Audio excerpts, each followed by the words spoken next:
Hello friends, welcome back to our channel. இந்த video பார்த்துட்டு இருக்க எல்லாருக்கும் பெரிய வணக்கம். இந்த வீடியோவில் நம்ம என்ன பார்க்க போகிறோம் அப்படின்னா, நிறைய பேர் நம்ம சேனலை ஃபாலோ பண்ணுறவங்களுக்கு இந்த பிசிஓடி இந்த பிரச்சனை வந்துருக்கிறத பார்க்க முடியுது. பிசிஓஎம் அப்படின்னு சொல்லுவாங்க. இதை பற்றியும் சில சிஸ்டர்ஸ் கமெண்ட் கேட்டிருக்காங்க, பிசிஓஎம்க்கு வீடியோ போடுங்க அப்படின்னு.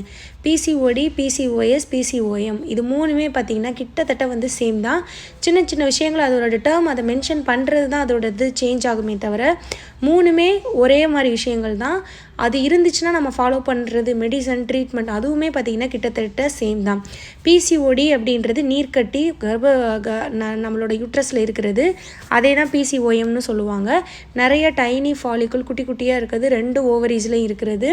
அதுக்கப்புறம் பிசிஓஎஸ் அப்படின்னா பாலிசிஸ்டிக் ஓவரியன் சிண்ட்ரோம் அப்படின்னு சொல்லுவாங்க. அது என்னென்னா, இப்போ இந்த நீர்க்கட்டிகள் கூடயே வரக்கூடிய மற்ற சிம்டம்ஸ், ஒபேசிட்டியாக இருக்குது, நிறைய பிம்பிள் வருது, வெயிட் அதிகமாக போடுறது, இரகுலர் பீரியட்ஸ் இருக்குது, இதெல்லாமே பிசிஓஎஸ் அப்படின்னு சொல்லுவாங்க.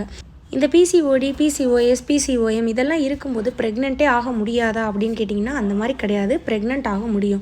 உங்களுக்கு ஒரு எக்கு நல்லா ஹெல்த்தாக க்ரோ ஆகி அது ஓவலேஷன் ஆனால் உங்களால் ப்ரெக்னென்ட் ஆக முடியும்.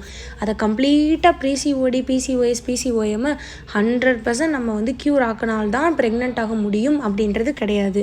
அதனால தான் டாக்டர் இப்போ நீங்கள் இரகுலர் பீரியட்ஸ் பிசிஓ இருக்கும்போது ட்ரீட்மெண்ட் போகிறீங்கன்னா உங்களுக்கு உடனே ஃபாலிகுலர் ஸ்டடி ஐயுஐ பண்ணுறாங்க.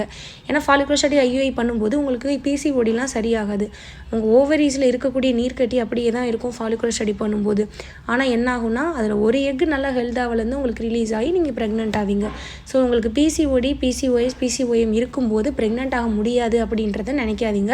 அதை முதல்ல மைண்ட்லேருந்து எடுத்துருங்க. அது ஒரு சைடு இருந்தாலும் உங்களால் குழந்தை பெற்றுக்க முடியும். உங்களோட அல்டிமேட் எய்ம் என்னவாக இருக்கணும்னா, உங்களுக்கு ஓவலேஷன் ஆகி உங்களுக்கு எக் ரிலீஸ் ஆகிற வைக்கிறதா தான் இருக்கணும். ஸோ அதுக்கு நீங்கள் என்ன பண்ணணும்னா, கருமுட்டை வளர்கிறதுக்கு வெடிக்கிறதுக்கு விஷயங்கள் ஃபாலோ பண்ணணும். ஸோ கருமுட்டை வளர்ந்து வெடித்தாலே போதும். இந்த மற்ற விஷயங்கள் இருந்தாலும் உங்களால் ப்ரெக்னென்ட் ஆக முடியும். ஸோ சிலருக்கு பார்த்திங்கன்னா ரொம்ப சிவியர் பிசிஓடி இருக்கும், அவங்களுக்கு தான் குழந்தை தங்காது. அது ரொம்ப ரேர் கேஸ். மற்றபடி நார்மலாக இருக்கக்கூடிய பிசிஓடி, பிசிஓஎஸ், பிசிஓஎம்லாம் நிறைய பெண்களுக்கு இப்போ இருக்குது. அதோடு அவங்க ப்ரெக்னென்ட் ஆகி குழந்தை பத்துக்க தான் செய்கிறாங்க. ஸோ அதெல்லாம் நினச்சி நீங்கள் பயப்படாதீங்க. ஸோ எக் க்ரோத் ஓவலேஷனுக்கு என்னென்னலாம் பண்ணணும் நிறைய வீடியோ போட்டிருக்கேன். எக் க்ரோத்துக்கு ஃபோலிக் ஆசிட் உணவுகள், விட்டமின் சி, இ, டி இருக்கக்கூடிய உணவுகள் எடுக்கணும். இது பச்சை காய்கறிகள், ஃப்ரூட்ஸ், வெஜிடபிள்ஸ்லாம் நிறைய இருக்குது, அதை ரெகுலராக எடுக்கணும். அதுக்கப்புறம் கருமுட்டை வளர்ச்சியை கட்டுப்படுத்துறது எது, கருமுட்டை வளராமல் தடுக்கிறது எதுன்னு பார்த்தீங்கன்னா, கார்போஹைட்ரேட் மாவு சத்து அதிகமாக இருக்கிறது, இனிப்பு, கூல்ட்ரிங்க்ஸ், ஐஸ்கிரீம் இந்த மாதிரி அன்வான்ட் எம்டி கேலரி ஹெல்தே இல்லாத உணவு, outside food, junk food இதெல்லாம் அவாய்ட் பண்ணணும். அதுக்கப்புறமே பார்த்திங்கன்னா ரெமிடி எடுக்கலாம். வெந்தய tea, clove water, seed cycling இந்த மாதிரி ரெமிடிஸ் எடுக்கலாம். அதுக்கப்புறம் இது கூடவே பார்த்திங்கன்னா இன்னொரு விஷயம் என்னெல்லாம் பண்ணணும், இது எடுத்தாலே ஓவலேஷன் மோஸ்ட்லி ஆகிடும், எக் க்ரோத் ஓவலேஷன். அது கூடவே ஆகலை அப்படின்னும் போது யோகா, வாக்கிங், எக்ஸசைஸ் இது ஏதாவது ஒரு ஃபிசிக்கல் ஆக்டிவிட்டி பண்ணணும். உடல் அசைவு நம்ம கொடுக்கும்போது உங்களுக்கு நல்ல யூட்ரஸில் ரத்த ஓட்டமாகி உங்களுக்கு ஓவலேஷன் ஆகும். ஸோ பிசிஓடி, பிசிஓஎஸ், பிசிஓஎம் இருக்குன்னு ஒரே ஆகாதீங்க. உங்களுக்கு ஓவலேஷன் ஆனால் போதும், நீங்கள் ப்ரெக்னென்ட் ஆக முடியும்.